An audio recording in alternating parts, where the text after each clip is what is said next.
In January this year, we went through an election.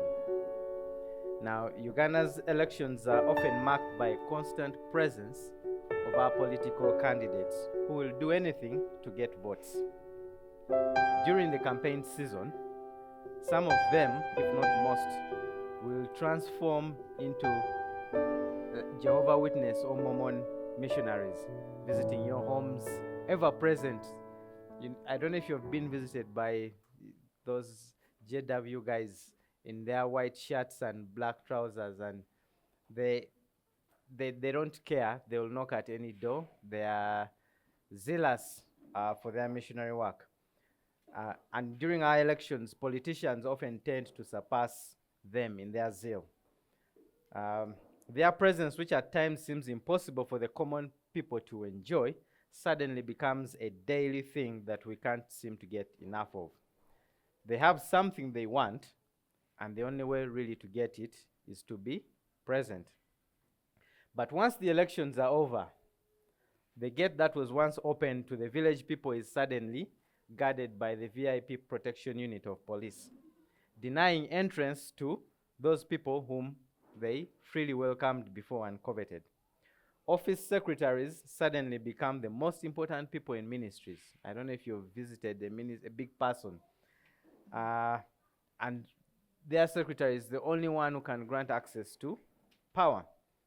They can suddenly afford to be rude again because they are not looking for anything. The roads cease to belong to the citizens. But the VIPs who always seem in a hurry to get wherever they are going, even at 10 p.m., suddenly on the roads.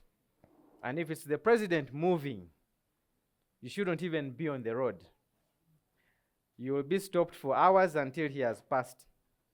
Now, as for the promises that they made, if you're lucky, you might get a few of them. If not, you wait for the next election cycle when they will come back and promise you other things, hoping you've forgotten about the previous ones they made. But in Exodus, we have met someone who desires the presence of people, not because of anything that they can give him, but rather for what he could give them. In Exodus chapter 3, verse 10, God says to Moses, "Come, I will send you to Pharaoh that you may bring my people, the children of Israel, out of Egypt." Again, in Exodus chapter 7, verse 6, he says, "Let my people go, that they may serve me." In fact, God will say it 5 more times to Pharaoh. His desire is to bring his people out of evil servitude to Pharaoh so that he may dwell in their midst. Eventually, God brought them to himself, as we saw in Exodus chapter 19, and told Moses to build a tent so that he may dwell in their midst, in Exodus 24. Yet, in the last 2 weeks, we have seen how the people rejected his presence by making a golden calf. This rejection brought about severe consequences to the people. Death to 3,000 people, and a plague that killed many more. Yet, in Exodus 33, we see that God, the God they rejected, as the one who brought them out of Egypt and made other gods to go before them into the promised land, now instructs Moses to lead them to the promised land. He has not abandoned his will for his people. He has not abandoned his people. He has not abandoned his glory. Moses appealed to God when he interceded for the children of Israel on behalf of God's nature and for his glory. And God forgave or had mercy on the children of Israel for the sake of his people and for the glory of his name. Now, many of us do not know or understand God's glory. We do not see why God needs to be glorified. And yet, in the pursuit of glory, God is pursuing the good of his people. And so today we see God's glory for our good. God's glory for our good. And we shall see it in two different ways. The first is God's presence is for our good. God's desire for his people throughout the book of Exodus was to dwell in their midst. And we see when he told in Exodus 25:8, when he said, make a sanctuary, it was so that he may dwell in their midst. He had made a covenant with their forefathers, Abraham, Isaac, and Jacob, to give them a land, a permanent dwelling place. And despite what had happened previously in chapter 32, God was still committed to fulfilling his covenantal promise. So in verses 1 to 3, he tells them, depart, go up from here, you and the people whom you have brought up out of the land of Egypt, to the land which I swore to Abraham, Isaac, and Jacob, saying, to your offspring, I will give it. It wasn't just any land. As verse 3 says, it was a land flowing with milk and honey. It was a rich, fertile land full of all kinds of fruits and foods that the people were going to enjoy. They were finally going to have their own land where they would not be slaves and where they would rest. But their sin stood in the way of God fulfilling this promise. So in verse 3, God says to them, but I will not go up among you, lest I consume you on the way, for you are a stiff-necked people. Their sin and capacity to sin seemed to be a hindrance to the fulfillment of God's promise. Based on the previous circumstances and consequences that followed, this may have seemed a good deal to them. They would no longer be terrified by thick clouds, thunders and lightnings, or face the consequences of their sins.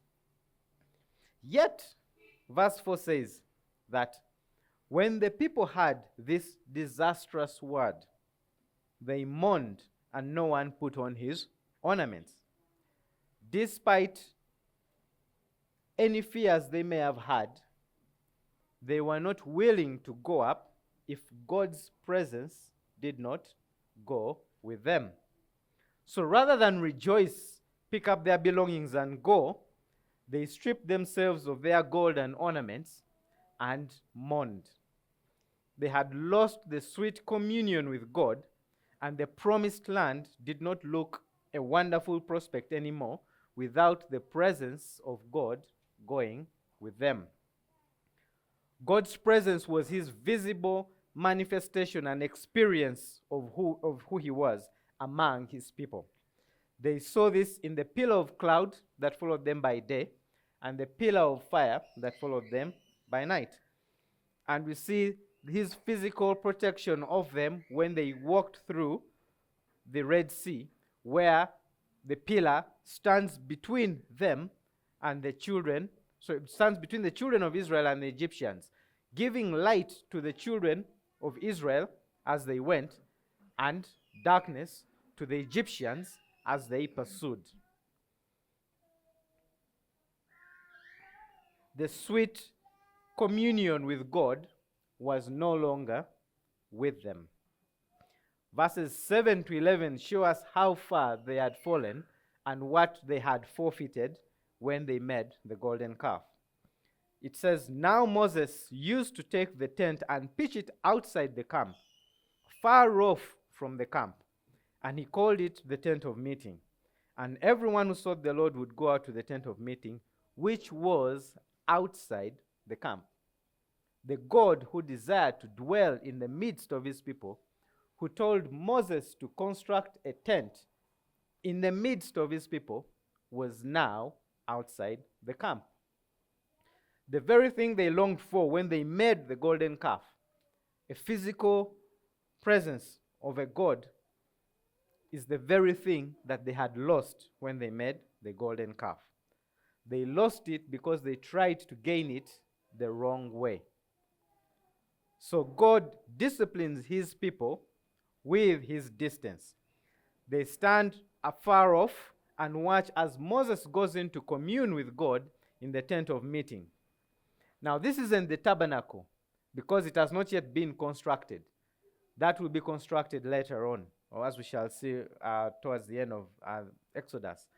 But what we see here is there was a temporary structure that Moses would construct that signified God's presence, and this was outside of the camp. Interestingly, the man whom they claimed they did not know what had happened to him on that mountain when they chose to make gods who would go before them, now seems to be their way back into the presence of God. Once again, he becomes the mediator for God's people. Recognizing how disastrous God's decision was for Israel, he intercedes for them, not only for himself, but also for the children of Israel, making 5 arguments in the process. The first argument is based on God's call and election of Moses. You have said, I know you by name, and you have also found favor in my sight. He appeals based on God's calling and election. Moses had not chosen or did not choose to do what he was doing. He did not choose to lead the children of Israel out of Egypt. In fact, he tried to wiggle his way out, but God would not accept. It was God who called him, and so he appeals on behalf of God's calling and election of himself. Second, he appeals on behalf of Israel's call or calling and election. He says, consider too that this nation is your people. Since the golden calf, God has called them either Moses' people or the people. He has not yet called them my people. And Moses here intercedes based on God's call of these people. They did not choose God. Abraham didn't come to God and say, I have chosen you, so therefore choose me. Abraham did not come to God and say, I have chosen you, therefore choose me. It was God who chose Abraham. It was God who made a covenant with Abraham, with Isaac, with Jacob. It was God who came in Exodus 3 to redeem his people, who were his covenant people. They did not choose him, and so they are God's people. Consider too that this nation is your people. They are his people by his calling and by his election. 3, he appeals to the importance of God's presence when he says in verse 15, if your presence will not go with me, do not bring us up from here. God's presence is important to his people and for his people. And Moses recognizes that. The children of Israel also recognize that. And so Moses intercedes based on this. If your presence will not go with your people, then do not send your people from here. And 4, God's presence proves God's favor upon his people. Verse 16, for how shall it be known that I have found favor in your sight, I and your people? Again, he ties himself, his calling, and his election, and God's calling and election together. And says, how shall it be known that I have found favor in your sight? And so we see that God's presence is good for his people, because God's presence reveals God's favor upon his people. And then fifth, God's presence is the distinguishing mark of his people. He says again in verse 16 that God's presence will distinguish them from all other nations. All the nations had their gods whom they worshipped. They had gods whom they counted on or whom they sought. Gods of fertility, gods of war, gods of prosperity. We'll see that if you read the Bible, you'll see the Baals and Ashtaroths and Molech, all kinds of gods that they had.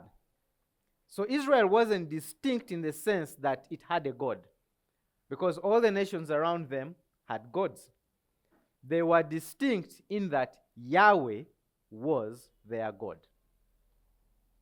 He wasn't the God of any other nation except Israel. And that is important because all the other gods are no gods. Only one nation had the one true God, and that was Israel. And in his intercession, he foreshadows Jesus, who now does this duty for his people based on his merit and his works. Hebrews 7, as we saw, I think 2 weeks ago, says, Hebrews 7:25 says, consequently, he is able to save to the uttermost those who draw near to God through him, since he always lives to make intercession for them. It is this same Jesus that we see in John chapter 1, verse 1 and 2, which says, in the beginning, I was about to say in the beginning was the Word, and the Word was with God, and the Word was God. He was in the beginning with God. He who created all things and is the source of life. He who is the light of men, who shines in the dark world as a light to all that they may turn and follow, is the one who is talked about in John chapter 1. This is the Word who became flesh and dwelt or tabernacled among us, because the word dwelt there actually means tabernacled, a reference to the tabernacle that the children of Israel will construct to represent God's presence in their midst, a foreshadowing of God dwelling with his people. God's desire to dwell in the midst of his people is fulfilled in Jesus Christ, who became flesh and dwelt among us. And because of the merit of his finished work, God's chosen people are now being built into God's dwelling place, as 1 Corinthians 6:19 says, and Ephesians chapter 2.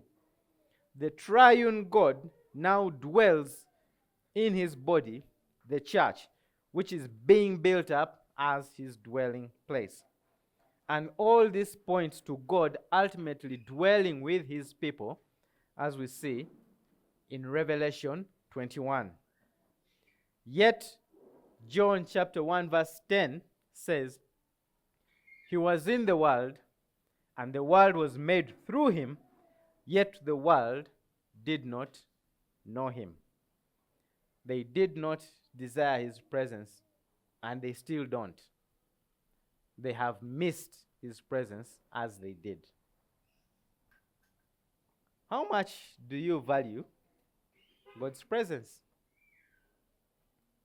If God offered you all the blessings, health, wealth, prosperity, fame, power, and a good legacy, and as John Piper added, heaven with all your friends, family, all the fun and joy and delight you wanted, just without him, would you take it?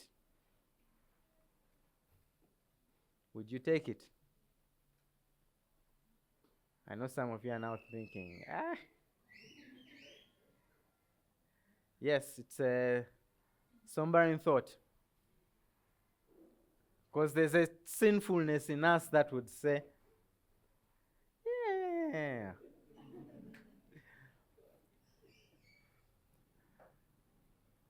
the battle of the flesh and the spirit. And the truth is, most people in this world will take it. Why? Because it's not God's presence that they desire. It is sad to say that many, unfortunately, would. We have become too accustomed to God's blessings that we pursue them and desire them more than God's presence. We have confused God's blessing for his presence and pursue these blessings with the same fervor that the Israelites pursued their idolatry when they made the golden calf. God's presence is supposed to show the distinctness of his people in their conduct, in their worship, and in their devotion. Yet, there is often no distinction between many professing Christians and non-believers. Many of our prayers are the same. Unbelievers and professing Christians pray for the same thing constantly. We want health, we want prosperity. And there's nothing wrong necessarily in praying for those things. The problem is when they come to define the relationship that we have with God. If your reason for going to church is to break curses so that you may receive God's blessing, then you're not seeking God's presence. Both the professing Christian and the non-believer delight in the polygamist and Lucifer. Two TV shows Christians have absolutely no business watching. I was recently asked whether I've watched The Polygamist, and I looked at this person wondering. I said, as in, why would you? I know about it, because people have been advertising, as in people talking about it. And I said, no, you should watch it, it's good. And I said, yeah, I'm never going to watch it. Because you cannot delight in sin. You cannot delight in a show that depicts Lucifer as a good person who is fighting evil. As it is, you can't. Even for entertainment purposes, you should have a righteous indignation against such a show. Why? Because you're distinct from the people. You desire the presence of God, and so anything that blasphemes God's name should be an abomination to you.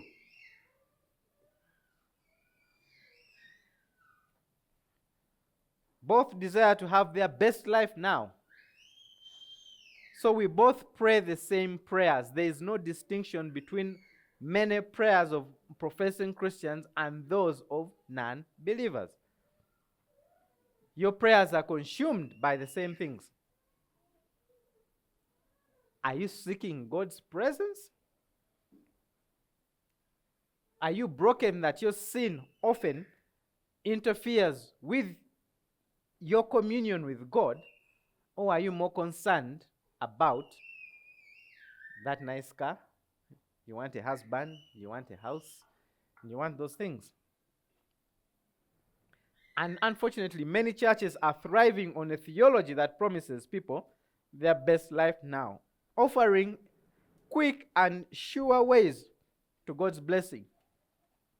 Yet Titus 2 tells us from verse 11 to 14 that the grace of God has been given to train us to renounce ungodliness, worldly passions, and to live a self-controlled, upright, and godly lives in this present age. But people would rather pursue their blessings rather than his presence. It is why people wake up in the middle of the night, foregoing their sleep. Apparently, because that's the time Satan is active, to counter his activities.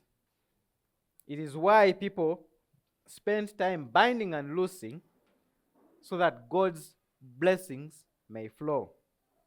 It is why every day of the working week, lunch hours, midweek services, Friday overnights, flourish, because people are in churches to break curses so that they may receive the blessings God has given, but Satan somehow is withholding. They do not know God's presence, and they do not seek it. God's presence is his indwelling and his guidance, as Romans 8:14 tells us.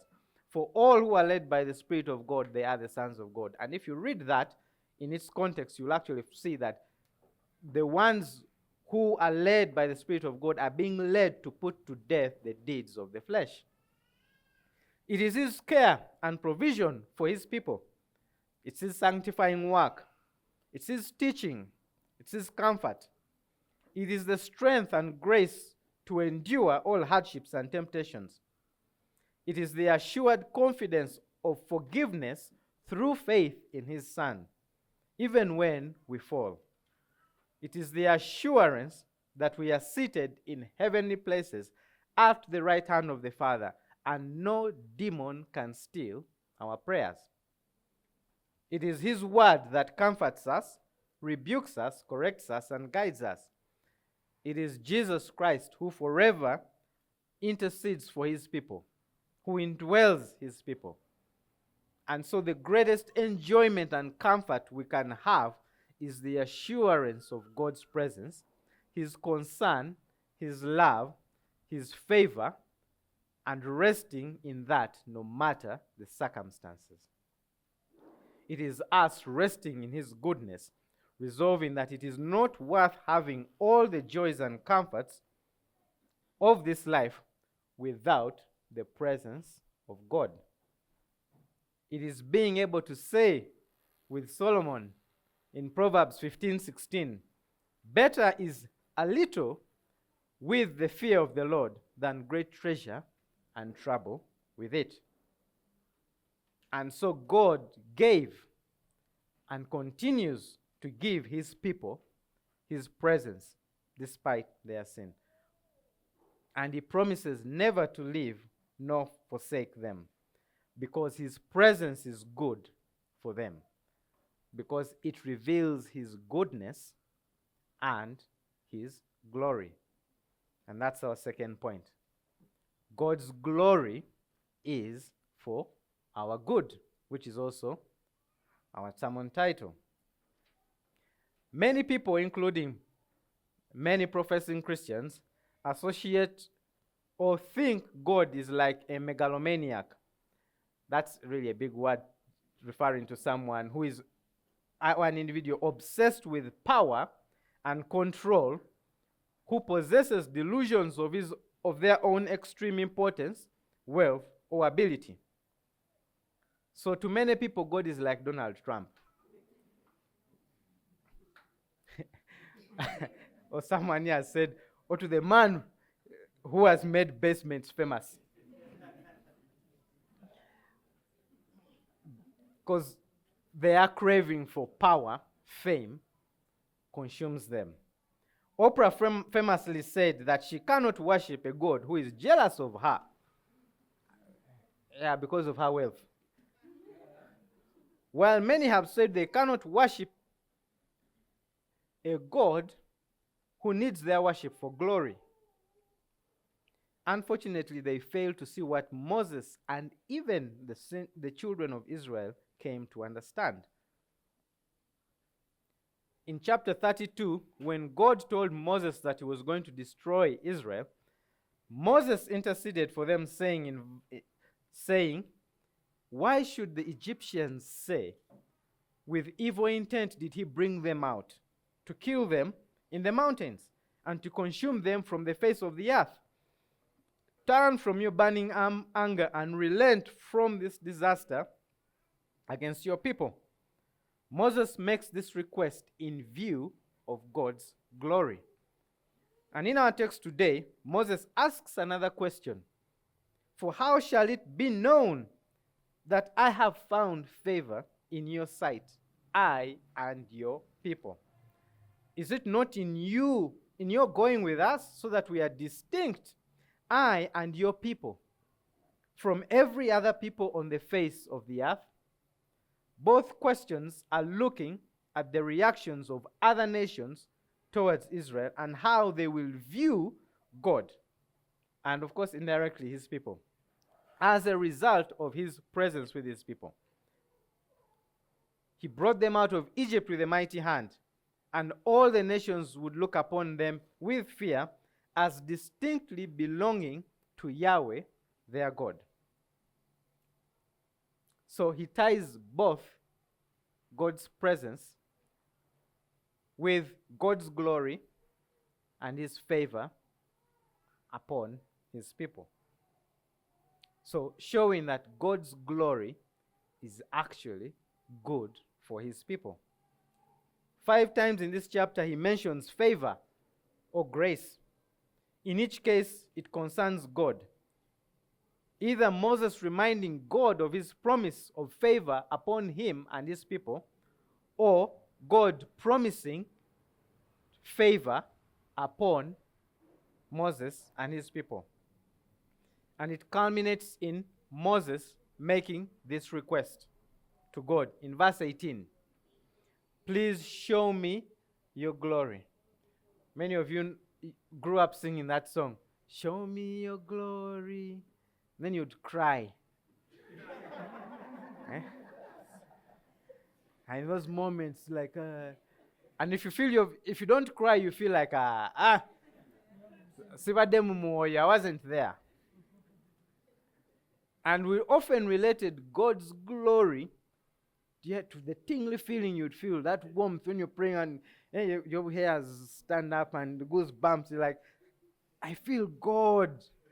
God is here. And you see it a lot on TV when a man of God is preaching and people are there crying, doing all things. Some people are falling. God's presence is here. I feel it.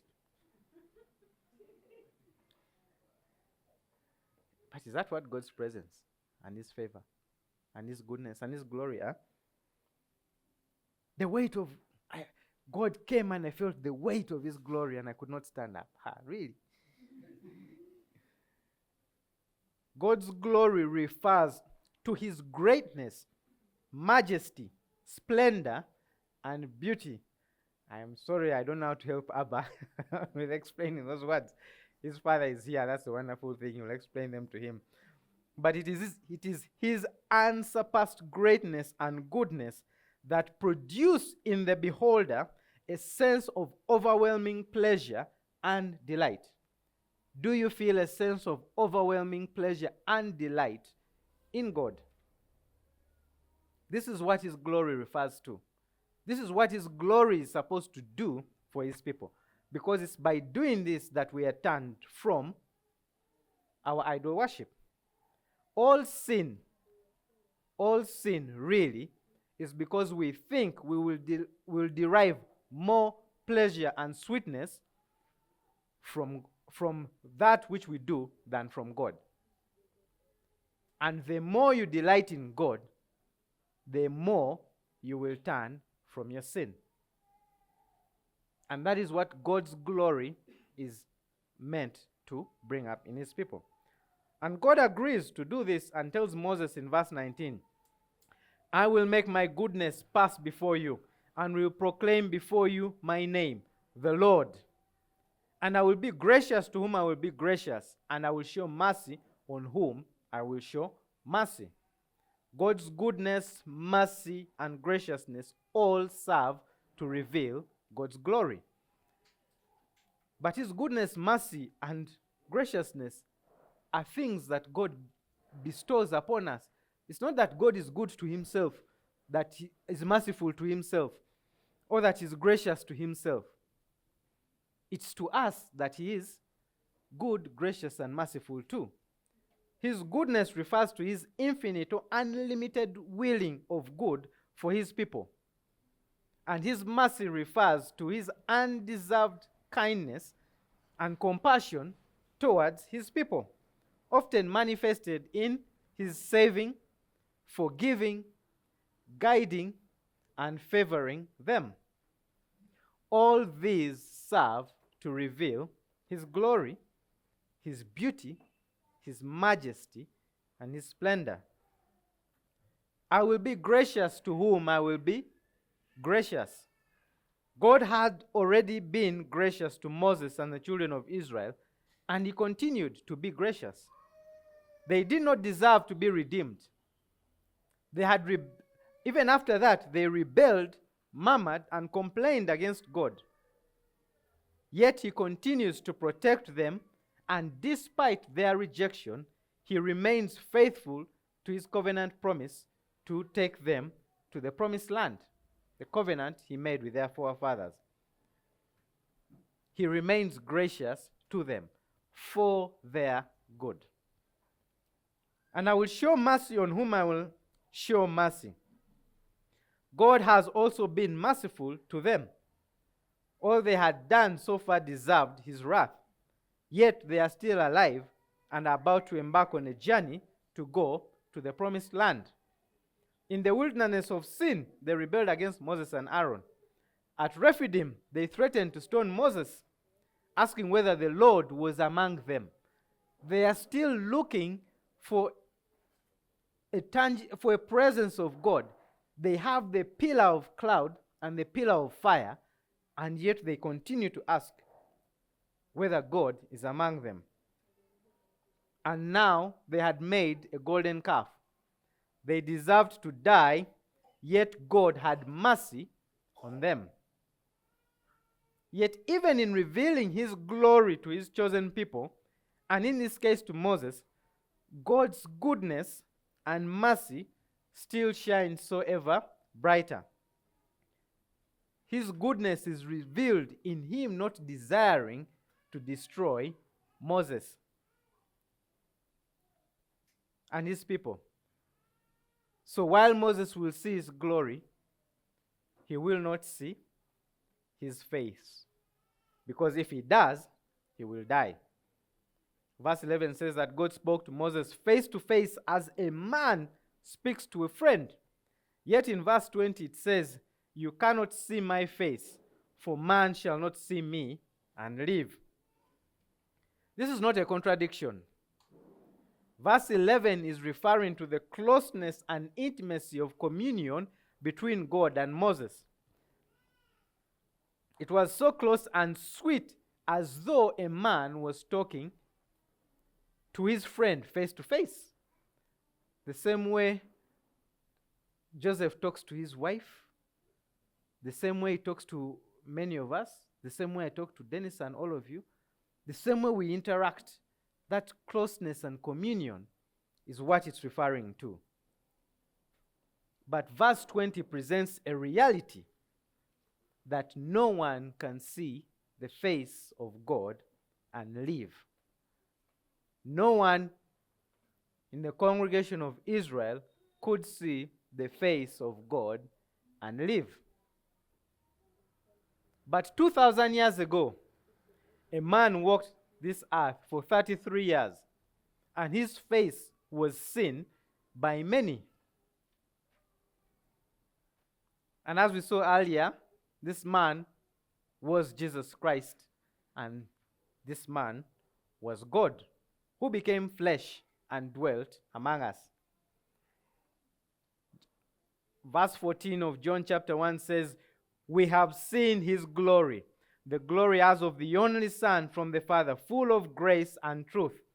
Hebrews 1:3 says, "He is the radiance of the glory of God and the exact imprint of his nature. Yet all who saw him lived to tell the stories that we read in the Gospels and the epistles. Many received him and many rejected him, but no one died from beholding him." The God who hid his face in Exodus to save Moses from death revealed himself in the flesh to save his people from death.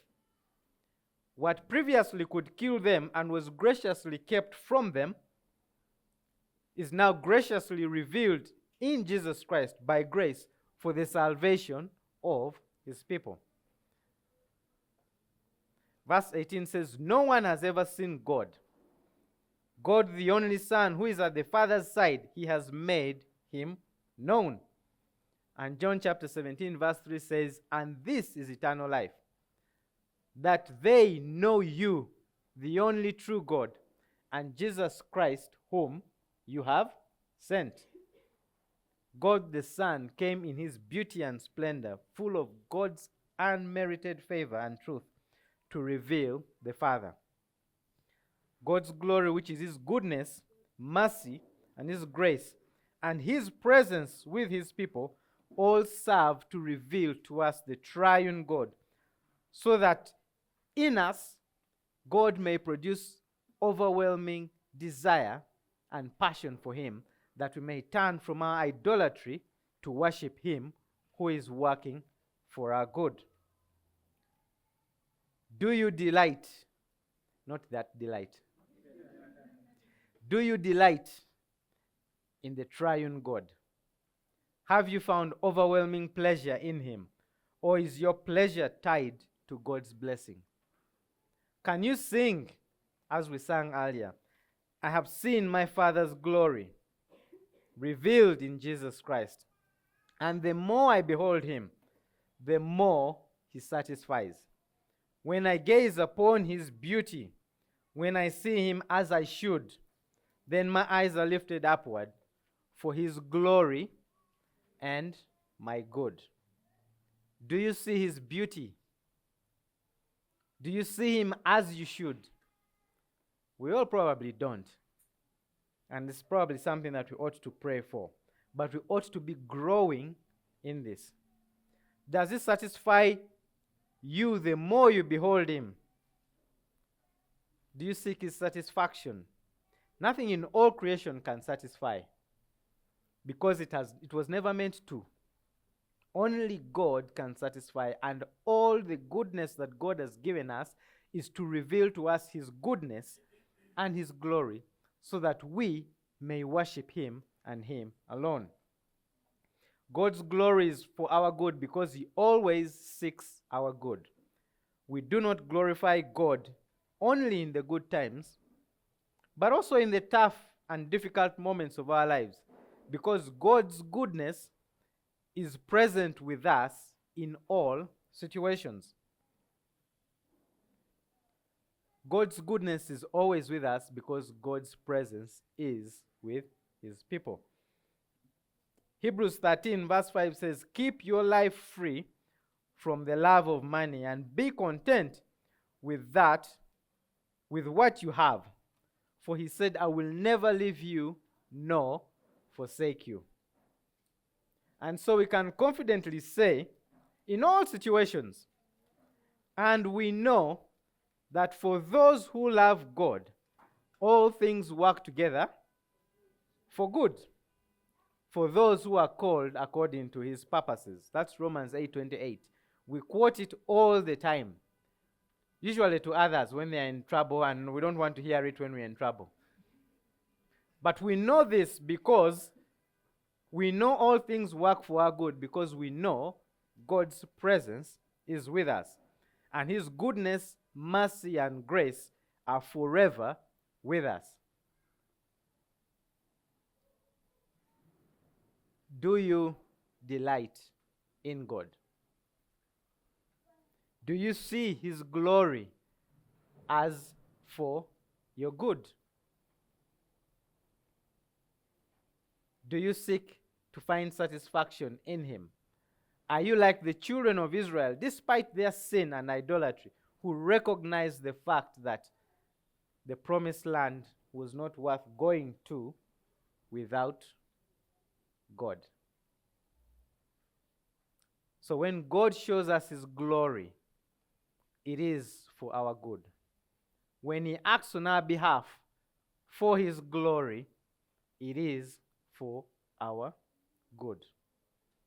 When he saves us, it is for our good. When he disciplines us, it is for our good. When he has mercy and is gracious to us, it is for our good. Not so that we can go and boast about the wonderful things that God has given us, but rather so that we may boast that not only do we know him, but he knows us. That is the most precious thing that we can have, that God knows us and God is with us. But this is only available to his people. It is not available to all people. It was not available then to all people, but the children of Israel. They were distinct from all other people and nations, but they pointed to God's work in saving a people for himself. Christians are God's peculiar or distinct people, to whom these blessings, his presence, his grace, his goodness, and his mercy fall. And if you are not a Christian, you do not have God's presence with you in the distinct way. God is present everywhere, as in he's omnipresent. So there's nowhere that God is not. But there's a distinct presence of God with his people, that he indwells them and he guides them and he leads them to himself. And ultimately, all Christians in our walk in this world, we are being led to God himself. We are on, in a sense, a wilderness journey, heading to the promised land where we shall dwell forever with God in our midst, as Revelation 21 says. But if you are not a Christian, this is not the case. You are headed for destruction. May I borrow this? And so as we sang, you need to take notes like this. And so as we sang earlier, good and gracious King, I approach the throne of glory. Nothing in my hands I bring, because there's nothing that we can bring, but for the promise of acceptance from a good and gracious King. If you are not saved, you are on the road to destruction. Yet, you still have, as long as you are alive, a promise of acceptance from a good and gracious King who desires to do good to you. Will you come? Will you come in repentance? The children of Israel did a terrible sin, and yet in Exodus 33, they come in repentance and put off their ornaments. Will you throw off your idols? Will you throw off yourself? Will you come to the God whose glory is for your good? Thank you.